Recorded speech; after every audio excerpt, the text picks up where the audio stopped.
Hello, my friends. Today we are going to begin or start a new chapter of English grammar. The title of the chapter is Tenses. You all know the importance of the tenses in any language.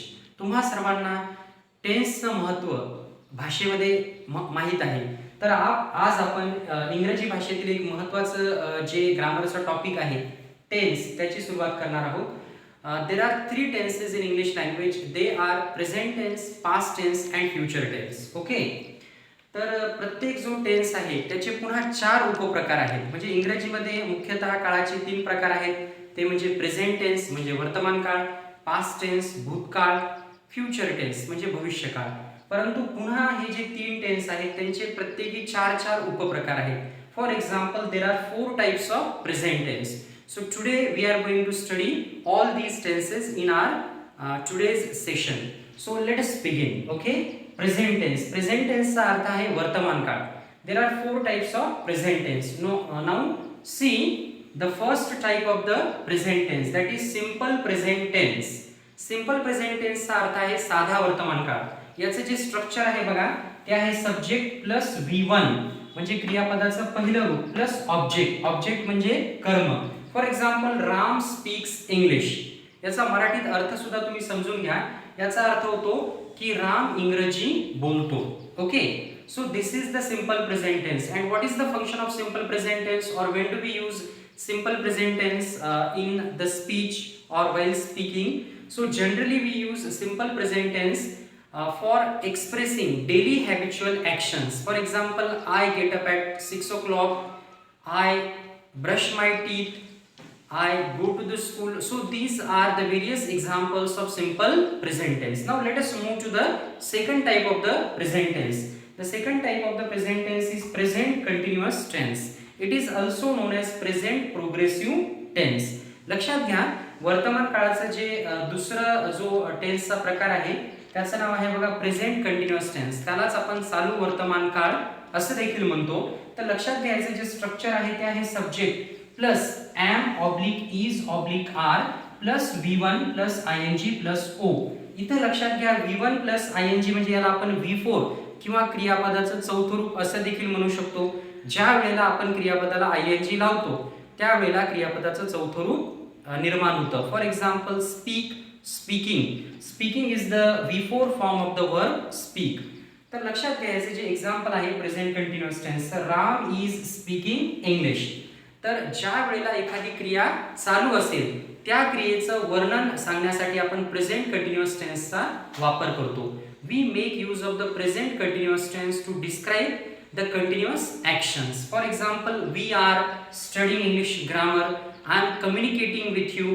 These are the various examples of present continuous tense. Now let us move to the next type of the tense, that is present perfect tense. लक्षात घ्या याला मराठीमध्ये पूर्ण वर्तमान काळ असे म्हणतात. बघा प्रेझेंट परफेक्ट टेन्स याचं जे स्ट्रक्चर आहे त्याच्याकडे एकदा लक्ष द्या. बघा स्ट्रक्चरकडे लक्ष द्या. S plus have oblique has plus V3 plus O. लक्षात घ्या इथं ज्या वेळेला एखादी क्रिया पूर्ण झालेली असेल ती क्रिया सांगण्यासाठी आपण प्रेझेंट परफेक्ट टेन्सचाच म्हणजे पूर्ण वर्तमान काळाचा वापर करतो.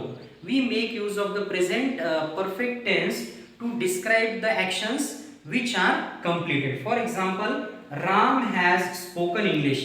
याचा मराठीमध्ये अर्थ आहे की रामने इंग्रजी बोललेले आहे. ओके. बघा लक्षात घ्या इथे डिफरन्स आहे हॅव आणि हॅज मध्ये.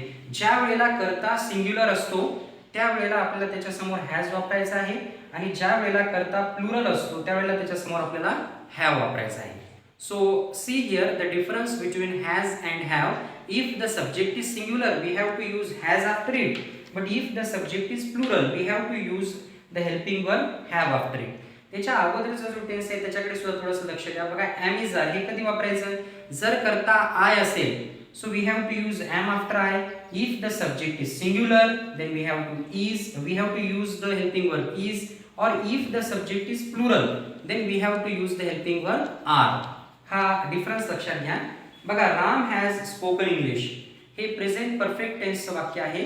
म्हणजे राम इंग्रजी बोललेला आहे म्हणजे त्याची ती क्रिया पूर्ण झालेली आहे. बघा for example we have studied English grammar. I have talked with you. My mother has cooked food. They have driven a car. We have scored many runs in the match. These are the various examples of present perfect tense. बघा अतिशय सोपा आहे.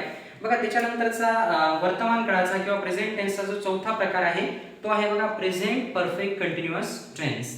यालाच आपण मराठीमध्ये पूर्ण चालू वर्तमान काळ असं म्हणू शकतो. याचं जे स्ट्रक्चर आहे बघा subject plus have oblique has plus BEEN being plus V1 plus ING plus O. बघा ह्याचं जे एक्झाम्पल आहे Ram has been speaking English. याचा मराठीमध्ये अर्थ होतो की राम इंग्रजी बोलत आलेला आहे.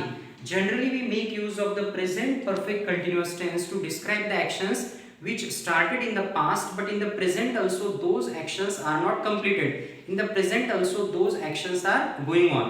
उदाहरणादाखल बघा पुन्हा एकदा मराठीत मी तुम्हाला सांगतो की प्रेझेंट परफेक्ट कंटिन्युअस टेन्सचा वापर आपण इंग्रजीमध्ये केव्हा करतो की ज्या क्रिया भूतकाळामध्ये सुरू झालेल्या आहेत परंतु वर्तमान काळात देखील त्या क्रिया चालूच आहेत, त्या क्रिया वर्तमान काळात देखील संपलेल्या नाहीयेत. फॉर एक्झाम्पल बघा I have been living in Parbhani for the last 20 years. Okay, याचा अर्थ आहे की मी परभणीमध्ये गेल्या 20 वर्षापासून राहत आलेलो आहे. Okay, for example my mother has been cooking food. So what does this sentence say my mother has been cooking food. याचा अर्थ आहे की माझी आई स्वयंपाक करत आलेली आहे. कदाचित ती क्रिया 10 मिनिटापूर्वी सुरू झालेली असेल परंतु वर्तमान काळात देखील ती क्रिया चालूच आहे.